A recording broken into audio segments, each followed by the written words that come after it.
Ji students, today we will discuss about the field effect which is also named as direct effect। तो field effect या direct effect ਕੀ ਹੁੰਦਾ ਵਾ ਇਸ ਚੀਜ਼ ਨੂੰ ਸਮਝਣ ਤੋਂ ਪਹਿਲਾਂ ਮੰਨ ਲਓ ਕਿ ਸਾਡੇ ਕੋਲ ਕੋਈ ਇੱਕ ਮੋਲੀਕਿਊਲ ਆ ਔਰ ਉਹਦੇ 'ਚ ਦੋ ਐਟਮਸ ਆ। Molecule is not composed of two atoms. Molecule ਦੇ ਵਿੱਚ ਕਿੰਨੇ ਵੀ ਐਟਮਸ ਹੋ ਸਕਦੇ ਆ। ਮੰਨ ਲਓ ਕਿ ਉਸ ਮੋਲੀਕਿਊਲ ਦੇ ਵਿੱਚ ਦੂਰ ਦੂਰ दो एटम्स पे हुए आ और मॉलीक्यूल की स्ट्रक्चर या शेप या जमैट्री कुछ इस तरीके दी आ कि जिहड़े वो दो एटम्स आ वो एक दूसरे नूं आमने सामने देख सकते आ। हुण मान लो कि उन्हां दो एटम्स के उपर चार्ज आ गया, ठीक है। अगर तो वो दो एटम्स के उपर सेम चार्ज आ गया, नैगेटिव नैगेटिव या पॉजिटिव पॉजिटिव, तो क्योंकि वो दो एटम्स एक दूजे के आमने सामने आ, एक दूजे नूं देख सकते हैं, तो डेफिनेटली उन्हां दे विचकार रिपल्शन शुरू हो जाएगी। तो जे उन्होंने उपर डिफरेंट चार्जिज इंड्यूस किए गए, डिफरेंट चार्जिज आए आ, तो definitely they will start attracting each other. तो जी बेटा ये इलैक्ट्रोस्टैटिक इंटरैक्शन आ। इलैक्ट्रोस्टैटिक इंटरैक्शन मतलब होंदा इंटरैक्शन अट्रैक्शन या repulsion between in between like और डिफरेंट चार्जिज। जी चार्जिज दे करके इंटरैक्शन होंदी है वो इलैक्ट्रोस्टैटिक इंटरैक्शन होंदी है। तो ये जी अट्रैक्शन या रिपल्शन हो रही है दो चार्जड एटम्स दे विचकार उन्होंने असी फील्ड इफैक्ट बोलते हैं। और ये जी इंटरैक्शन हो रही है बेटा it takes place through space. Space मतलब जी वो दो एटम्स दे विचकार स्पेस पई आ, क्योंकि वो एक दूजे नूं आमने सामने देख रहे हैं। जी उन्हां दे विचकार वो खाली जगह वा उहदे थ्रू इंटरैक्शन हो रही है। अगर उस खाली जगह दे विच सॉल्वेंट मॉलीक्यूल्स पे आ तो solvent molecules will help interact those charged atoms. तो असीं कह दिंदे कि जी ये इलैक्ट्रोस्टैटिक इंटरैक्शन आ जी कि दो एटम्स दे चार्जड एटम्स दे विचकार हुंदी आ which takes place through space और through solvent molecules, it is called the field effect. ठीक है। हुण जिद्दां इस चीज़ नूं एक्सप्लेन करन दे लई let us take example of malonic acid.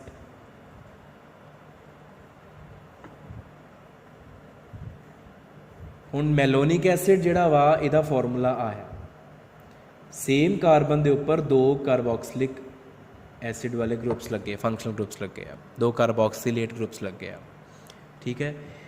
हुण इत्थों भी H पॉजिटिव निकल सकता वा, इत्थों भी H पॉजिटिव, तो वारी वारी दोनों के विचों H पॉजिटिव जिहड़ा है वो रिलीज़ होएगा। तो पहला मान लो उपर वाला जिहड़ा हाइड्रोजन है, से this is H1 this is H2, वैसे दोनों सेम आ। तो dissociation takes place like and we get this carboxylate anion.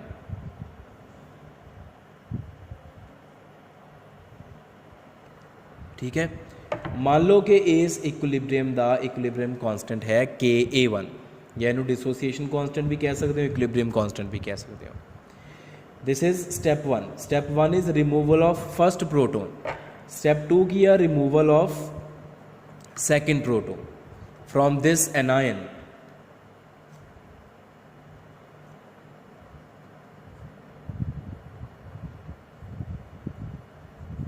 And we get die anion.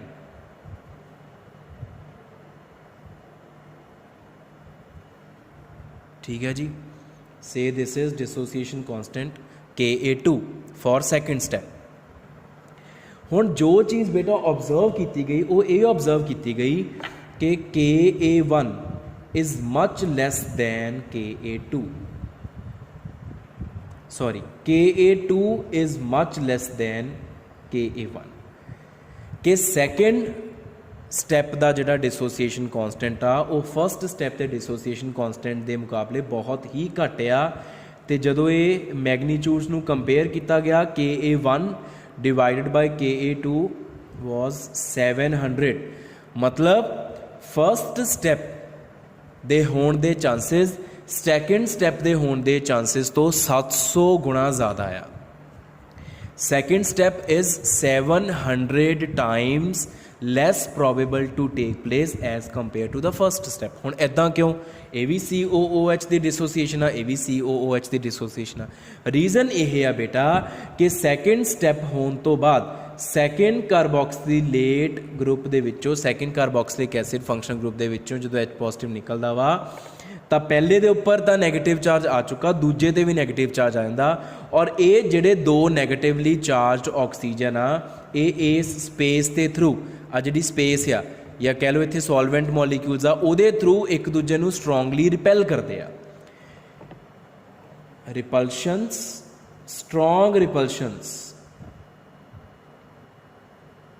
between the two negatively charged COO negative groups taking place via solvent molecules, or you can say space।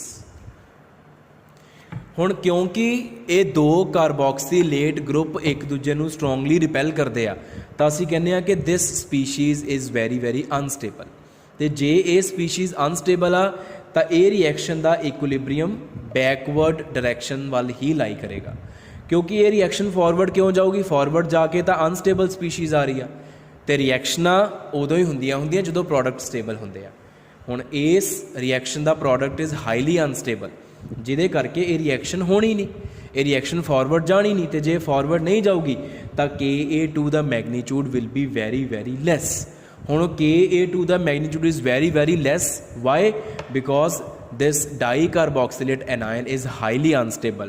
Why this is highly unstable? Because of strong repulsions between two negatively charged carboxylate groups, and this electrostatic repulsion is called field effect. इनू असी field effect कहने हैं। ठीक है बेटा, तो field effect क्या है? electrostatic attraction or repulsion taking place via space, through space or solvent molecules between the two charged atoms of same molecule। ਹੁਣ ਇਹਦੀ ਇੱਕ ਆਪਾਂ ਐਗਜ਼ਾਮਪਲ ਹੋਰ ਲੈ ਸਕਦੇ ਹਾਂ। ਹੁਣ ਐਕਚੁਅਲੀ ਜਿਹੜਾ ਬੇਟਾ ਫੀਲਡ ਇਫੈਕਟ ਆ, ਫੀਲਡ ਇਫੈਕਟ ਇਜ਼ ਐਕਚੁਅਲੀ, ਇਹ ਤੁਸੀਂ ਨੋਟ ਪਾ ਕੇ ਲਿਖ ਸਕਦੇ ਹੋ, ਫੀਲਡ ਇਫੈਕਟ ਇਜ਼ ਐਕਚੁਅਲੀ ਦਾ ਇੰਡਕਟਿਵ ਇਫੈਕਟ। ਇਹ ਇੱਕ ਤਰ੍ਹਾਂ ਦਾ ਇੰਡਕਟਿਵ ਇਫੈਕਟ ਹੀ ਆ।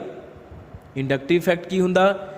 ਇਲੈਕਟ੍ਰੋਨ ਦੇਣੇ ਜਾਂ ਇਲੈਕਟ੍ਰੋਨ ਲੈਣੇ, electron releasing groups, electron withdrawing groups, ਦੋ ਤਰ੍ਹਾਂ ਦੇ ਗਰੁੱਪਸ ਹੁੰਦੇ ਇੰਡਕਟਿਵ ਇਫੈਕਟ ਦੇ ਬੇਸਿਸ ਤੇ, minus I effect plus I effect. Field effect is actually ਦਾ inductive effect operating through the space and depending upon the spatial distance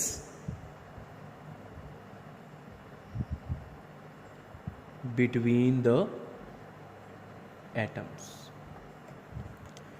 field effect inductive effect ਹੀ ਹੁੰਦਾ, ਲੇਕਿਨ ਕਿਹੜਾ ਇੰਡਕਟਿਵ ਇਫੈਕਟ? ਜਿਹੜਾ ਦੋ atoms ਦੇ ਵਿਚਕਾਰ ਸਪੇਸ਼ੀਅਲ ਡਿਸਟੈਂਸ ਦੇ ਉੱਪਰ ਡਿਪੈਂਡ ਕਰੇ, ਨਾ ਕਿ ਇਸ ਚੀਜ਼ ਦੇ ਉੱਪਰ ਡਿਪੈਂਡ ਕਰੇ ਕਿ ਉਹਨਾਂ ਦੇ ਵਿੱਚ ਨੰਬਰ ਆਫ ਬੌਂਡਸ ਕਿੰਨੇ ਆ ਰਹੇ ਆ। ਠੀਕ ਹੈ, ਜਿੱਦਾਂ ਫੋਰ ਐਗਜ਼ਾਮਪਲ ਮੰਨ ਲਓ A B B B A ਆ ਇੱਕ ਮੋਲੀਕਿਊਲ ਆ ਜਿਹੜਾ ਕਿ ਲੀਨੀਅਰ ਆ, ਇਹਦੀ ਸ਼ੇਪ ਬਿਲਕੁਲ ਲੀਨੀਅਰ ਆ, ਔਰ ਇਸ A ਦੇ ਉੱਪਰ ਮੰਨ ਲਓ ਹੈਗਾ ਪੋਜ਼ੀਟਿਵ ਚਾਰਜ ਔਰ ਇਸ A ਦੇ ਉੱਪਰ ਹੈਗਾ ਮੰਨ ਲਓ negative charge. Number of intervening bonds ਕਿੰਨੇ ਆ? 3, 1 2 3 4, 4 ਬੌਂਡਸ ਇਨ ਬਿਟਵੀਨ ਆ, ਲੇਕਿਨ A ਪੋਜ਼ੀਟਿਵ ਦੇ ਸਾਹਮਣੇ A ਨੈਗੇਟਿਵ ਨਹੀਂ ਆ ਰਿਹਾ, ਸਪੇਸ਼ੀਅਲ ਡਿਸਟੈਂਸ ਇਜ਼ ਵੈਰੀ ਲਾਰਜ। ਦੂਜੇ ਪਾਸੇ ਅਗਰ ਮੈਂ ਇਹਦੀ ਸ਼ੇਪ ਚੇਂਜ ਕਰਦਾ ਔਰ ਇਹਨੂੰ ਇੱਦਾਂ ਲਿਖ ਦੇਵਾਂ, now you can see number of intervening bonds are still same, 4 1 2 3 4, but spatial distance has been decreased। ਹੁਣ ਇਸ ਕੇਸ ਦੇ ਵਿੱਚ ਜਿਹੜਾ ਇੰਡਕਟਿਵ ਇਫੈਕਟ ਆਪਰੇਟ ਕਰੂਗਾ ਉਹਨੂੰ ਅਸੀਂ ਫੀਲਡ ਇਫੈਕਟ ਬੋਲਾਂਗੇ। ਇਸ ਕੇਸ ਦੇ ਵਿੱਚ ਜਿਹੜਾ ਇਫੈਕਟ ਆਪਰੇਟ ਕਰ ਰਿਹਾ ਉਹ ਇੰਡਕਟਿਵ ਇਫੈਕਟ ਹੀ ਹੋਏਗਾ, simple.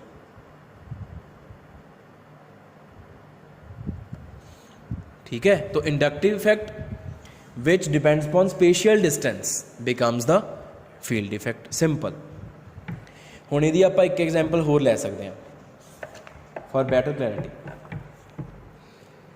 now see, these are two molecules, these two molecules are exactly same, you can see ਇਹਨਾਂ ਦਾ molecular formula, structure ਸਾਰਾ ਕੁਝ same ਆ, ਦੋਨੋਂ ਕਾਰਬੋਕਸਿਲਿਕ ਐਸਿਡ ਦਾ, दोनों चो H पॉजिटिव रिलीज़ होंदा, लेकिन if this is molecule 1 and this is molecule 2, then जो ऑब्जर्व किया गया वो ये ऑब्जर्व किया गया कि 1 is stronger acid than 2। First वाला जिहड़ा आ वो सैकेंड वाले के मुकाबले ज़्यादा स्ट्रोंग एसिड आ। हुण इदां क्यों? देखो जिहड़ा क्लोरीन आ is an electron withdrawing group. Electron withdrawing group का मतलब it has minus I effect, therefore it will always increase the acidic strength of any carboxylic acid। अगर क्लोरीन नूं तुसीं कार्बोक्सिलिक एसिड मॉलीक्यूल दे विच किते लगा दोगे ना तो कार्बोक्सिलिक एसिड की एसिडिटी नूं हमेशा इनक्रीज ही करेगा, बिकॉज वो इलैक्ट्रॉन विड्रॉइंग ग्रुप है, माइनस आई इफेक्ट आ। ठीक है, हुण इत्थे भी 2 क्लोरीन लगे आ पूरे मॉलीक्यूल दे विच, आ भी आ एक कार्बन आ भी एक कार्बन आ। ठीक है, आ दोनों कार्बनस आ और इत्थे भी क्लोरीन लगे आ। बट फस्ट मॉलीक्यूल दे विच तुसीं देखो क्लोरीन दी ओरीएंटेशन कार्बोक्सिलिक एसिड ग्रुप वाली साइड नूं आ। Distance between these chlorine atoms and this carboxylic acid group is less. On the other hand, in molecule second, the direction of chlorine atoms is away from the direction of carboxylic acid group। मतलब distance between chlorine atoms and carboxylic acid group is more। I am not talking about number of intervening bonds, I am talking about spatial distance। ਇਹਦੇ ਵਿੱਚ spatial distance ਘੱਟ ਆ chlorine ਦਾ ਤੇ carboxylic acid group ਦਾ। ਇਹਦੇ chlorine atoms का carboxylic acid group तो special distance ज़्यादा आ।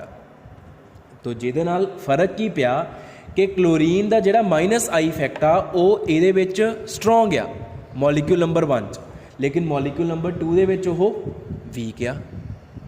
हुण जिहड़ा इंडक्टिव इफेक्ट स्पेशल डिस्टेंस से डिपेंड करे उन्होंने असीं फील्ड इफेक्ट कह दिंदे आ। तो असीं फिर की सिट्टा कढ़िया कि जिहड़ा फर्स्ट वाला आ वो सैकेंड वाले के मुकाबले ज़्यादा स्ट्रोंग एसिड क्यों आ? क्योंकि फस्ट वाले जिहड़े क्लोरीन एटम्स आ in first molecule field effect of Cl atoms is stronger than that in molecule second।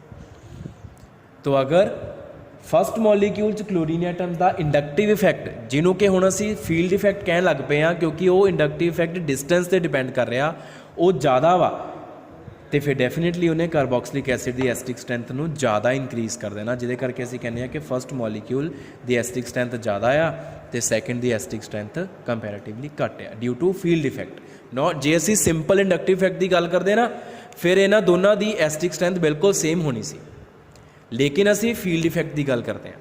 और फील्ड इफेक्ट की आ इंडक्टिव इफेक्ट जिहड़ा डिस्टेंस से डिपेंड करन लग पे स्पेशल डिस्टेंस से, और इन्हां दोनों मॉलीक्यूल्स दे विच क्लोरीन का जिहड़ा इंडक्टिव इफेक्ट आ वो स्पेशल डिस्टेंस से डिपेंड कर रहा वा, इस करके असी उन्होंने फील्ड इफेक्ट कहन लग पे। So this is all about the field effect, that's it, it's all for today, thank you.